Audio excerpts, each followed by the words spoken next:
Vamos a eliminarlo, eliminarla, pues, porque no forma parte de este grupo.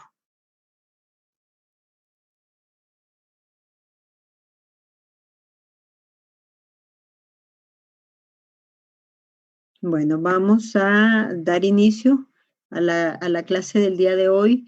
Solo díganme, por favor, quién tiene clase a las 2 de la tarde, si es que tienen conexión a las 2 de la tarde.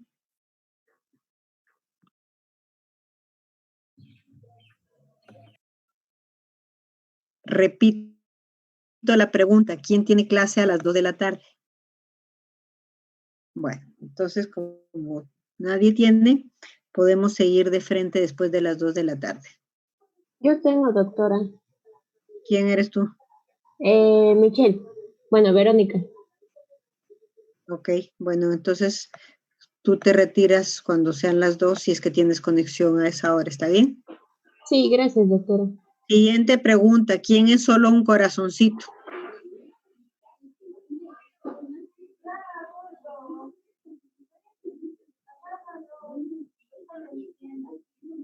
¿Quién es solo un corazoncito?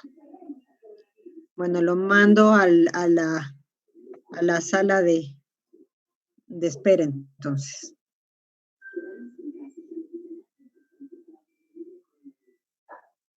Bueno, entonces vamos a continuar con la clase del día de hoy. El día de ayer nos quedamos viendo, después del el herpes 1 y 2, lo que sucedía con la latencia en el caso del herpes 1 y 2, pero también del virus varicela zoster. Entonces, aquí lo que vemos es que tenemos situaciones a considerar porque la mayor cantidad de personas que van a ser afectados por el herpes zóster, esto se da a partir de reactivación de la infección primaria que durante la infancia se tuvo de varicela, situación que está siendo modificada, por supuesto, a partir de la eh, ya me perdí por estar metiendo más gente. Bueno, ya no entra nadie más porque si no, me pierdo en estar tratando de controlar esto. Bueno, entonces a partir de la varicela que está siendo cambiada por la vacuna, lo que vemos es que en esta infección primaria, el virus lo que va a hacer es pasar a los nervios sensitivos y va a extenderse en las fibras sensitivas de los ganglios nerviosos. Entonces, cuando da varicela y el virus, Dios, cuando da varicela y el virus es controlado, este va a permanecer latente en las raíces dorsales de la médula espinal, pero también hay evidencias de que permanece en el ganglio de Gasa del trigémino y también en otros pares craneales. No ha quedado claro que permanezca en neuronas o en células de la glía, pero lo cierto es que el virus inactivo no va a causar daño y no se va a multiplicar. El problema es que vuelve a ser infeccioso después cuando el sistema inmunitario va a deteriorarse y para esto, bueno, sí tenemos algunas enfermedades, pero sobre todo el aumento de la edad, el virus se va a reactivar, se va a replicar en los ganglios y va a producir entonces un dolor intenso. Los nuevos virus van a circular a lo largo de los axones. A ver, ya dije que no iba a admitir a nadie, pero bueno. ¿Dónde estaba? Bueno, que van a estar a lo largo de los axones y aquí el asunto es que van a replicarse ahora sí en los ganglios y van a producir finalmente una neuritis que es realmente muy intensa. Finalmente son liberados a la piel en la zona que está inervada exactamente por ese ganglio. Esto es lo que son los dermatomas, ¿verdad? Entonces, estando ahí es en donde se produce el cuadro que conocemos clínico dermatológico. Pero lo que es importante aquí es que este mecanismo patógeno explica que el dolor se manifieste antes incluso que los síntomas cutáneos. Puede haber otra situación que es que haya parálisis junto con la erupción debido a las afectaciones que tengan sobre la inervación motora. Esto, sobre todo, de tipo facial. Entonces, ¿qué es lo que tenemos? Que los dermatomas van a estar siendo afectados. Dependiendo de dónde estén, vamos a tener más situaciones. En este caso, por ejemplo, tenemos el dermatoma B1, entonces tenemos afectación sidérmica, pero también ocular. El mapa de los dermatomas, aprendérselo es imposible, pero sí es importante acordarnos de cómo está distribuido y de cómo hay diferencia entre lo anterior y posterior del tórax y cómo puede extenderse además hacia los brazos anteriores y posteriores también. El tipo de lesiones son muy características, evolucionando desde la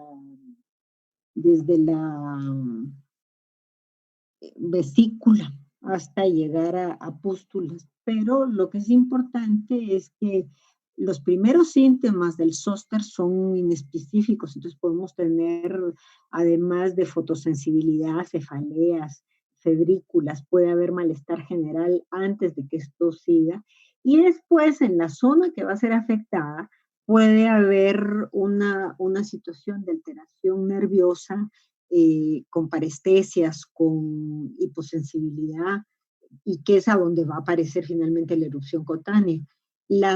Cuando aparecen las lesiones, el dolor es característico, se define como punzante, ardiente, es como picante, y puede desarrollarse en brotes agudos, pero además en exacerbaciones.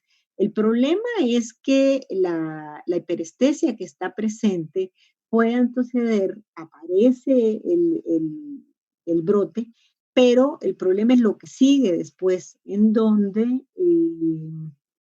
la neuropatía postherpética es realmente muy, muy importante.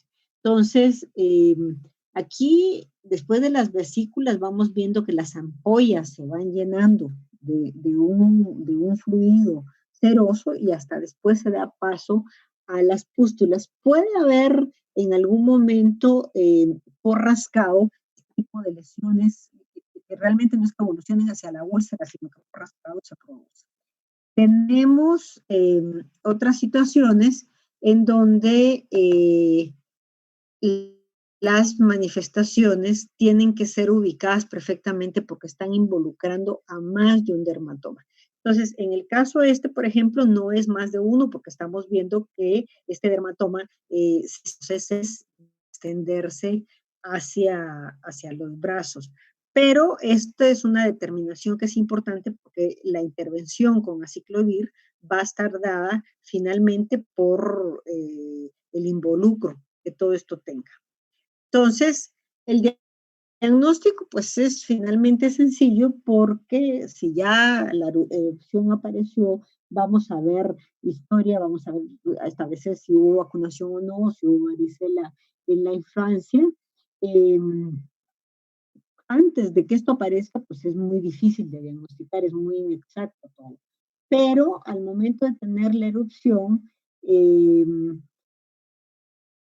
tenemos que hacer un diagnóstico diferencial si es que no queda esto claro, ¿verdad? Pero la distribución de los hermatomas realmente sí nos ayuda de forma importante. Entonces, si hiciéramos una biometría, lo único que tenemos es linfocitosis, pero la elevación de los anticuerpos aquí es realmente rápida. Entonces, es barata el análisis serológico. Por supuesto que podemos recurrir a PCR y ver ahí establecido de qué se trata, pero realmente es fácil de establecer. Si hacemos tinciones, por ejemplo, que lo pueden encontrar recomendado en algún lado, como hacer una preparación de sangre, el problema es que no vamos a establecer si se trata del 3 o se trata de 1 o 2. Entonces, por eso es que es mejor recurrir a la serología. El que pasemos al tratamiento antiviral, esta es la recomendación de la OMS, en donde realmente dividen en dos los grupos, mayores de 50 años o menores de 50 años, y dan como relativo el uso de los antivirales en los menores de 50 años que tengan lesiones en tronco o extremidades, pero que sean leves, por lesiones de edad o cuello o son graves, pues se necesita realmente del tratamiento. Y en términos generales, sí utilizarla, independiente de que el paciente sea mayor o menor de edad y cómo esté establecida esta lesión. En los inmunosuprimidos, por supuesto, tienen que darse, o los que tengan lesiones graves o tengan un fondo atópico, sobre todo sea extenso. Tenemos como utilización a la ciclovir, sin embargo, esto ya no avanzó, sin embargo, las indicaciones de la ciclovir las van a encontrar de forma diferente, porque, espérenme que esto ya no quiso avanzar, porque esta, por ejemplo, es la recomendación que hace la Sociedad Norteamericana de Infecciones, en donde el uso de la ciclovir está dado hasta 5 veces al día por 7 días. Sin embargo, la duración del tratamiento no está establecida. O sea, pueden encontrar como esto, en donde la recomendación es que no se prolongue de 10 días, pero también pueden encontrar la recomendación en donde el uso se prolongue mientras las lesiones están activas. El uso de secantes es muy generalizado en México, pues realmente no va a modificar el curso, porque dijimos que el virus finalmente explotaba en la piel, pero el transcurso nervioso, pues ahí es donde está produciéndose la replicación. Entonces, el polvo de haba, usan maicena y no sé qué, pues realmente no va a modificar en nada lo que realmente nos importa, que es la parte de la neuritis herpética que hay que controlar. En México no se ocupa ni biribudín ni famciclovir, sí el valaciclovir, pero la recomendación está dada en dosis que son diferentes, porque la recomendación en México, ¿sí? En la guía nacional, es de 2 veces al día. Aquí la situación es que utilizar el valaciclovir en estas cantidades realmente requiere de un monitoreo muy cercano del paciente para ver que no hay insuficiencia renal, hay que ver mecanismos eritropoyéticos porque la trombocitopenia puede causarnos problemas también importantes en relación a esto. Ahora, ayer mencionábamos que dentro de los cuadros asociados al herpes 3 está la neuritis posherpética, que puede llegar a ser realmente muy disruptora de la vida de un ser humano. Las recomendaciones para el manejo del dolor posherpético, según la OMS, son estas que les presento aquí, en donde lo que hay que hacer es la utilización de una escala visual análoga para que el paciente defina de 1 al 10 cuál es su dolor, 1 desde un dolor que sea muy leve hasta el 10 que sea insoportable. Entonces, de inicio, pues son metamizol y paracetamol lo recomendado para dolor leve moderado, AINES en algún momento para el dolor moderado, pero realmente la mayor cantidad de gente se ubica en el grado 2, es decir, entre el 5 y el 8, en donde hay necesidad de utilizar opioides de baja potencia y o utilizar farmacoanalgesia, es decir, utilizar los analgésicos más amitriptilina, pregabalina, gabapentina y demás, dejando realmente solo cuando esto sea insoportable el uso de buprenorfina. La morfina requiere de la intervención de alergiólogos para siquiera hacer su recomendación. O sea, ustedes lo pueden recomendar, pero si no tienen un recetario de medicamentos controlados, pues no lo van a poder dar. Entonces, voy a parar aquí. Espérenme. Uy, no me deja entrar a la sala para preguntar. Ay, Dios santo. Para preguntarles si tienen alguna pregunta, por favor, antes de seguir adelante. ¿Hay alguna duda? Sí, doctora. Sí. En el caso, por ejemplo, de las neuralgias posherpéticas y para controlar estas exacerbaciones dermatológicas, ¿estaría indicado, por ejemplo, utilizar algún corticoide de manera rápida? Mira, el uso de los corticoides ha sido una cosa totalmente controvertida. Se usa con frecuencia para el tratamiento de la infección. Sin embargo, si nos vamos a la evidencia médica, los ensayos clínicos con los corticoides no han sido definitorios. Entonces, cuando se asocia a los antivirales, prednisona, prednisolona y demás, han tenido alguna eficacia en la reducción del dolor durante la fase aguda. Entonces, pero no van a modificarte de ninguna manera la evolución o la curación de las lesiones cutáneas. Y sobre todo, no van a tener alteración en la neuralgia posherpética. Okay. Y, por ejemplo, entonces, ¿por qué está indicado en el tratamiento de la parálisis de Bell? Ahorita vamos a llegar para allá y me la vuelves a preguntar, ¿sale? Claro que sí. ¿Sí? Sí, doctor. Y Gracias. yo tengo otra duda, doctora. ¿Sí? Leí que en pacientes que están inmunocomprometidos no está indicado poner la vacuna. Así es. En caso de que un paciente, por ejemplo, Pero tiene que ser un compromiso muy serio, ¿eh? Ok. En caso de que sea, por ¿Sí? ejemplo, un paciente que tuviera, no sé, 400 CD4, por ejemplo, ¿se recomienda poner la vacuna o es mejor la inmunoglobulina G? Es que son cosas distintas, porque la inmunoglobulina te va a funcionar solo durante un tiempo. Ajá, en caso de exposición. Claro, en cambio la vacuna te va a conferir inmunidad prolongada.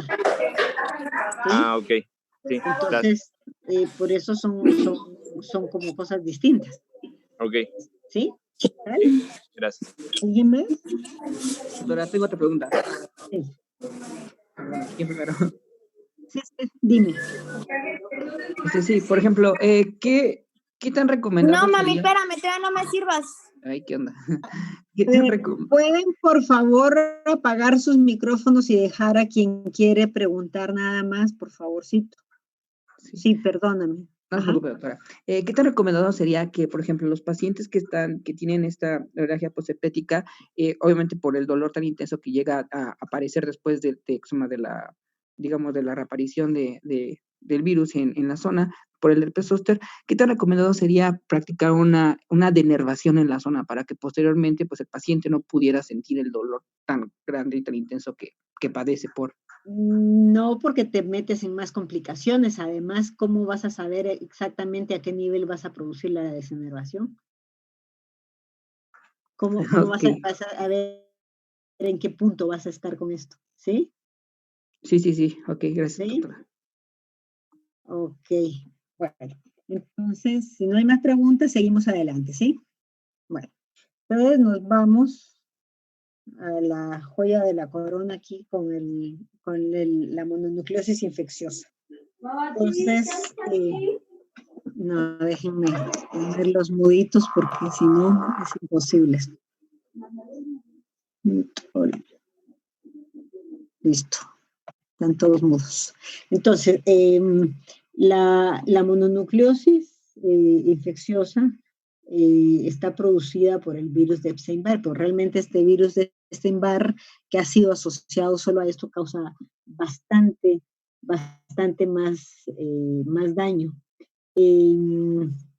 Es absolutamente antigénicamente distinto a los otros virus, está en todo el mundo, y lo que partimos es que el 90% de los adultos ha sido infectado. Cuando las infecciones se dan en la infancia son asintomáticas, y es en los jóvenes en donde hay más producción de mononucleosis. Ahora, lo importante de este virus es que después de infectar las células epiteliales en la cavidad oral, en donde se multiplica inicialmente, pasa a la saliva y se disemina el tejido linfático. El asunto es que es mitógeno para las células B, y es ahí en donde va a estar de forma latente hasta reactivarse por inmunosupresión.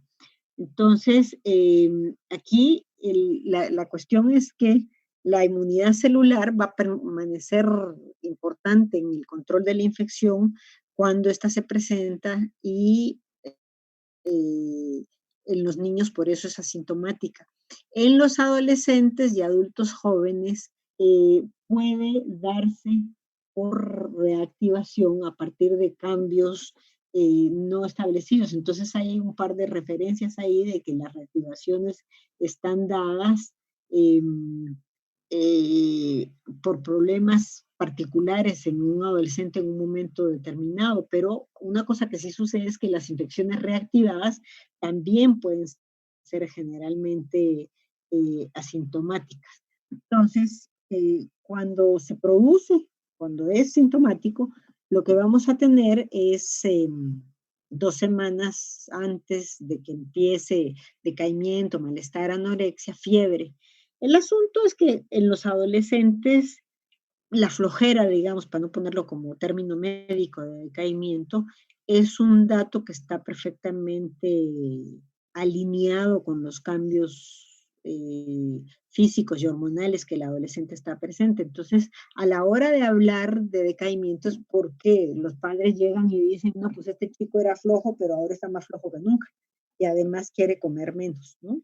Además del malestar general inespecífico que el paciente puede referir. Entonces, lo más común es que se presente faringitis con o sin tonsilitis. Y la incubación aquí es de 4 a 6 semanas para que se manifiesten los síntomas, y lo que es importante es que además de la faringitis se presente adenopatías. Aquí esto es muy importante porque las adenopatías, las adenomegalias cervicales que están presentes van a ser sensibles, móviles y dolorosas. Entonces, las tenemos que buscar como un dato importante porque vamos a ver en el citomegalovirus que también puede haber un síndrome mononucleósico, pero no hay ganglios, en este sí. Otra cosa que puede estar dada es, la faringitis, lo más general, no me aparece una fotita aquí, no, una fotita de cómo se ve la faringitis, que está limpia, pero de repente puede estar cubierto con exudado. Entonces, otra cosa que pasa en un cuarto de los casos es que pueden haber petequias en el paladar. El problema es que estas van a tener una muy corta duración. Cuando hay leucoplaquia pilosa, aquí hay una fotita de la leucoplaquia pilosa, es mucho más fácil hacer el diagnóstico. Pero el problema, les digo, no es tanto la mononucleosis, a no ser que se complique, qué sé yo, que tenga una ruptura esplénica porque no se hizo el reposo adecuado. El problema son las afectaciones que tienen a nivel del sistema nervioso y las neoplasias asociadas. Entonces, por la transmisión en saliva, que se conoce como la enfermedad del beso, ustedes se acordarán de esta imagen de Donadón y Britney Spears, que 15 días después estaban acusándose una a la otra el que se hubiera contraído mononucleosis. Aquí está la fotita que les quería enseñar de la coloración que tiene finalmente la orofaringe. En este caso aquí hay una placa adherente. A veces la leucoplaquia puede estar presente a este nivel. El Epstein-Barr se está asociando, y esto es bastante más serio, al linfoma de Burkitt y al carcinoma nasofaríngeo. Este es un mapa muy viejo, no pude encontrar el nuevo, pero me van a creer lo que les digo. Este fue un mapa viejo en donde aquí, en esta zona del África, hay una alta incidencia de linfoma de Burkitt, y aquí del cáncer nasofaríngeo. En años posteriores, esta manchita rosadita que está aquí se fue como extendiendo, y la mancha roja del linfoma fue bajando hacia Sudáfrica, hacia el sur del continente africano, que antes parecía no tenían los mismos niveles de incidencia. Entonces, lo que es importante es que este linfoma de Burkitt puede tener afectación desde el principio, es decir, no que se dé la infección, que se dé la mononucleosis, sino pasar directamente, como en el caso de este niño, al linfoma de Burkitt. Podemos tener afectaciones dentro del sistema nervioso que van de forma muy dispersa, desde cefalalgias hasta tener meningitis, pasando por ataxias, meningismo. Y aquí lo de la parálisis de los nervios craneales. Entonces, como comentaba antes de que si se daban esteroides en la parálisis de Bell. La parálisis de Bell, lo cierto es que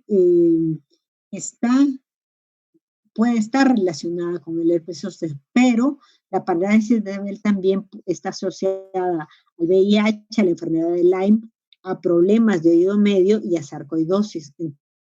Entonces, es una situación que está totalmente diferente, ¿sale? En este caso aquí, lo que vamos a tener involucrado es el séptimo par craneal. Entonces, van a tener una cara como esta, totalmente asimétrica. Van a tener desviación de la comisura, de forma realmente muy evidente. Lo más serio de todo esto es el cáncer de seno cavernoso, que por suerte en nuestro medio es poco frecuente. Puede darse, igual que el linfoma de Burkitt, pero lo cierto es que no tiene las tasas de incidencia que se presentan en el sudeste asiático. El diagnóstico es complicado. ¿Por qué? Porque, nos quedan 10 minutos. Es complicado porque si tienen mononucleosis con el cuadro florido de fiebre, después de decaimiento, anorexia, y la faringitis, pues perfecto. Pero no necesariamente esto es florido como para poder establecerlo. Entonces, el hemograma nos ayuda porque el 90% de las atipicidades además de las atipicidades que se presenten, porque hay monocitosis. Las pruebas serológicas son importantes, pero la interpretación es variable. Entonces, aquí lo que tenemos que ver es el desarrollo de los anticuerpos contra el núcleo, ¿no? Contra el núcleo del Epstein-Barr, contra la cápside. Aquí tenemos la posibilidad de que sean IgM o IgG, o los que se presenten contra las membranas que aparecen de forma bastante temprana. Entonces, lo que tenemos que tener claro es cuál es la función de cada uno de estos antígenos. Entonces, tenemos al nuclear, los tempranos y los de la cápside, ¿verdad? Entonces, el nuclear, pues está fácil. Ya un virus de DNA y que va a estar en el núcleo de la célula infectada. El problema es que aparecen de forma tardía. Los tempranos van a aparecer cuando la célula entra en estado lítico, y es fundamentalmente importante cuando aparece en el linfoma de Burkitt. Contra la cápside dijimos, tenemos IgG o IgM, al igual que el anti-EVNA va a aparecer de forma muy tardía. y tiene un problema, y es el hecho de que la M es totalmente transitoria. Entonces, la G tiene que ser vista para evidenciar como frente a qué cuadro estamos, ¿sí? Y los antígenos contra la membrana, perdón, van a darse cuando haya producción de los virus. Entonces, el perfil serológico tiene que ser analizado con este cuadrito como para poder diferenciar si el estadio clínico es primario, si ya se trata de una infección vieja o estamos frente a una reactivación. Si está todo negativo, pues está fácil, es susceptible. En las infecciones primarias, lo que nos define el asunto pasa por contra la cápside IgM, porque la IgG o el temprano pueden no estar presentes, o sea, son positivos, pero pueden estar negativos también. Aquí lo que es importante es que el anti-EBNA siempre es negativo. Las infecciones crónicas son realmente muy raras. Y lo que hace aquí la diferencia es los anticuerpos contra los antígenos tempranos. Si es una infección pasada, pues ya van a haber aparecido los dos que dijimos que aparecían tardíamente. Y si es reactivación, nuevamente es el IgM el que nos va a dar la clave de esto. El problema es que la aparición de IgM específica contra la cápside no siempre es detectable. Entonces ahí tenemos un problema como para hablar realmente de que se está tratando de una reactivación. Pues tratamiento no hay, desgraciadamente es realmente difícil. Tenemos que mantener al paciente en reposo. Esto es para disminuir la posibilidad de que haya una ruptura esplénica. Hay que avisar a los pacientes de posibles complicaciones y esto, sobre todo del sistema nervioso central, entonces avisar de que esto se ve así. Aquí es donde está aparecido lo de los esteroides, porque cuando la parálisis está establecida, relacionada aquí, hay mucho más costumbre, por no decir evidencia médica científica, del uso de los esteroides. Nos quedan unos minutos, entonces ya no vamos a alcanzar a seguir megalovirus. Sigamos hasta que se corte, y si no, dejamos para mañana las preguntas que tengan en relación a Epstein-Barr y a citomegalovirus, ¿sale? Entonces, el virus realmente está de problema porque por la cantidad de trasplantes que se es. Entonces, si se recuerdan, en relación al citomegalovirus, fue que estuvimos viendo si había o no había tratamiento profiláctico, si tenía que ser preventivo. Pero bueno, entrando en materia del citomegalovirus, este va a ser transmitido de forma íntima, muy cercana, pero el contacto, ya sea íntimo o cercano, tiene que ser prolongado.